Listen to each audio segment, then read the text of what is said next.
Hi, Legend of Old 101 followers. It's me, Legend of Old 101. Doing another Impact review.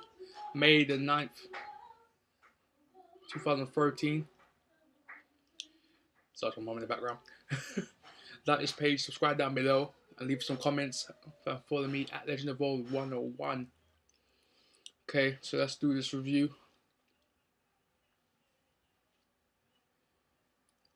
Basically, kicks off with Sting and Kurt Angle in the ring. Basically talking about how they need a partner for tonight. 6-man tag. It's Aces and Eights. And they basically call out AJ Styles. AJ Styles comes out. His brooding self. Basically coming out all looking confused. Doing a Sting.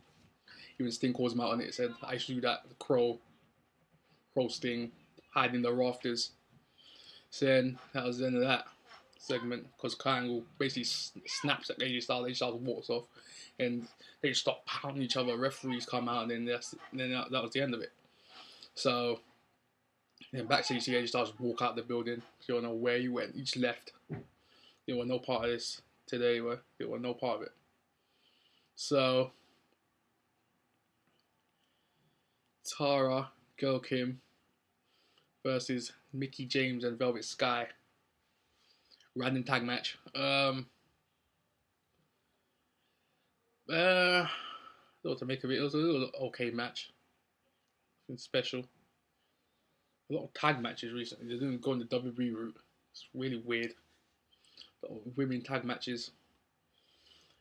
Mickie James and Velvet Sky win by Velvet Sky hitting a finisher on Tara. The underhook face buster. Can't remember what it's called. Yeah. Tara's just being wasted right now. She's such an awesome talent. It's just ridiculous how they just see her as just a jobber. I don't know why they do that. It's like just it's a jobber. You just job outside Ziggler. She's like a female Ziggler. She's so good at selling for people that they just say, she can make everybody else look good. That's basically what happened to Tara right now. So yeah, saying that.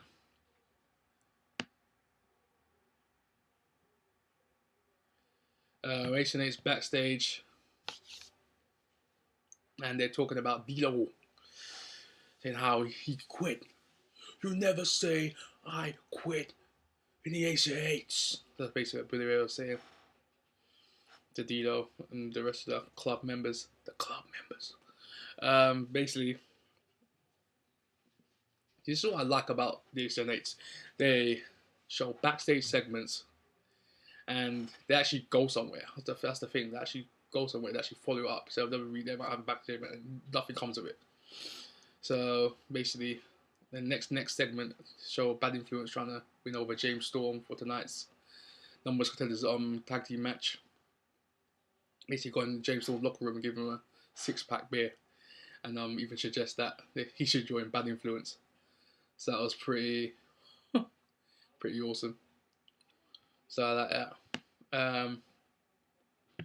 And next, Ace and Eights are in the ring, talking about D'Lo quitting to Kurt Angle, and Bully Ray basically just says, "Give me your cutters, give me a cut." D'Lo's like, "No," and basically all the Anderson and I think Garrett rips off him, and then Bully Ray goes,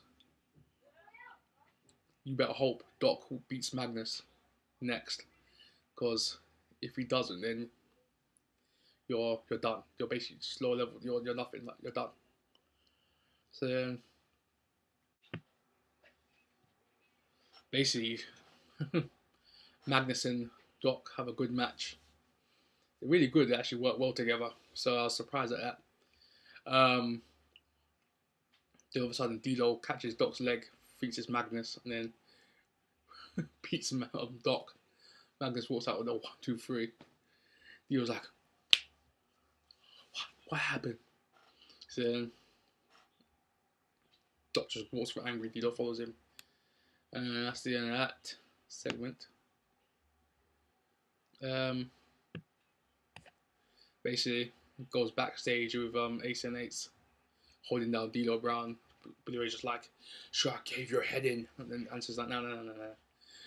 I got something better in mind. Make him more lackey. Make him just like wash our stuff and get beers for us. So basically what he is. Then Hogan and Sting and Angle are talking, and Sting and Angle talk about how Magnus should join their team for the 6-man tag match later on in the main event.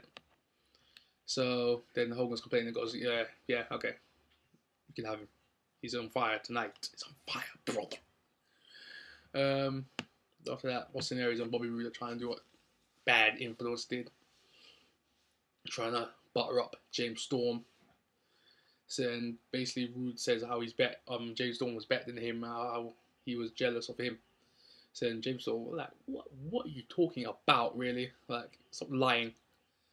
And James Storm, like, tries to put some dissension in the ranks, saying how Austin Aries backstage is telling everyone that beat Bobby Roode and it wasn't a fluke. So then they start arguing, and that's the end of that. That's so awesome right now. Basically, the number 1 contenders tag team match starts. Hemi introduces Roode and Aries by calling them bad influence. And Aries is like, what are you doing? We ain't bad influence. And then he backs Hemi into a corner. And she's like, okay, I'm going to pronounce your name properly. And then she goes, Bobby Roode and Austin Aries. And Aries is like, in the corner. He does the pose in the corner that goes on the middle rope in front of Hemi's face. Like, it's crushing her face. And she just starts laughing. It's so funny. The crowd's like, yeah! It's a whole joke. So this match was hilarious. Hilarity just ensued in this match. The 2 most awesome teams on the planet right now. Awesome match. Basically ends in no contest. James Storm just kicks Aries and Daniel's heads off. Then he just walks out and then that's it. That's how it ended. But you need to go see this match. This match was funny. This is how you do a tag team match. Keep everyone entertained. This is how you do it. This is how it's done. It's a clinic of entertainment, seriousness, just having fun. You know what I'm saying? Just like it's having fun. So wrestling is having fun at the end of the day. Basically goes backstage. Ace and H just demolishing Magnus. Like, this guy is just doing nothing right now, and he's got so much potential. Magnus is like, he's my boy. Like, he's English. Like, he's like me. Like, he's the UK, British. So I'm from London, by the way. I'm from London. So if you know, I'm from London. You can tell by my accent, probably.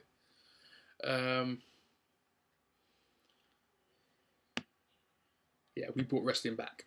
WB Raw, New York, New Jersey crowd. We did that. So basically, Kenny King comes out. Comes out.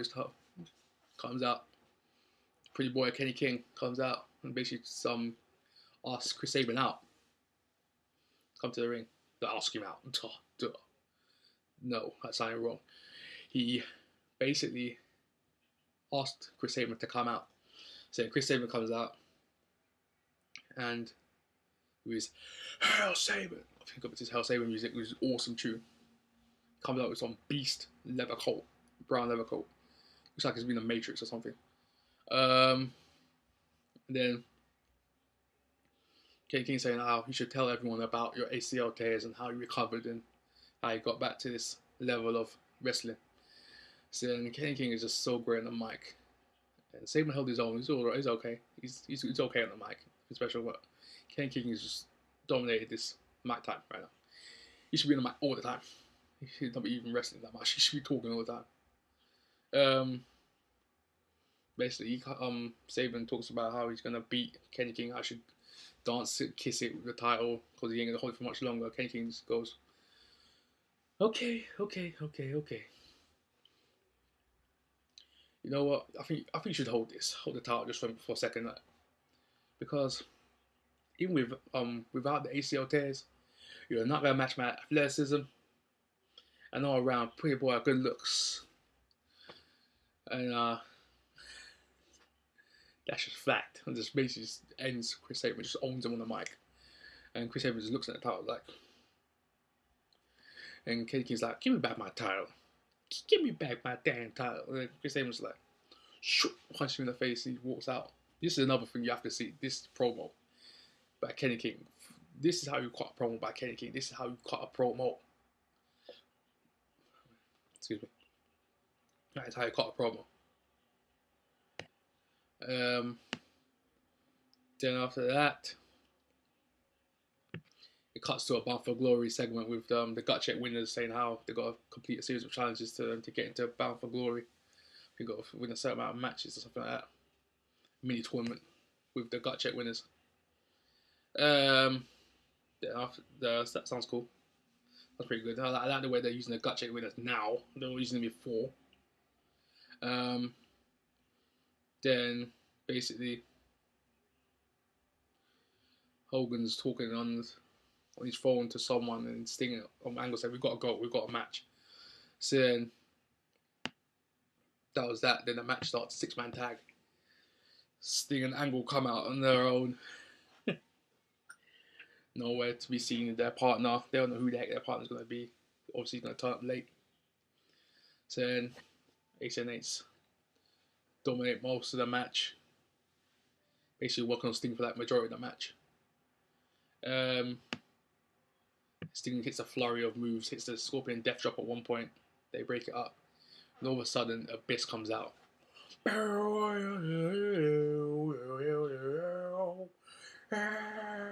comes out, starts taking heads, shows Sam Anderson through the table. Black Hole slam to D1, gets the pin, 1, 2, 3. And that was the end of that. Bully Ray just ducked, away went. Yeah, Sting, Angle, Abyss for the win. Let's see where this goes. Bully Ray Abyss feud ensues. Let's do this. Bully Ray Abyss part 2. Let's do it. Saying this was a good Impact, another solid Impact. Once again, Impact's always solid recently. WWE obviously stepping their game up there, seeing this. Because as you can tell, WWE's getting a bit better, bit by bit. Obviously, by watching this, they know they have to up their game. So, this is a thumbs up from me, this Impact this week. And like this page if you like it. Subscribe down below if you want. And leave some comments for me. Give me some feedback. And follow me at Legend of Old 101. Get to me. Also. That's me done. Peace.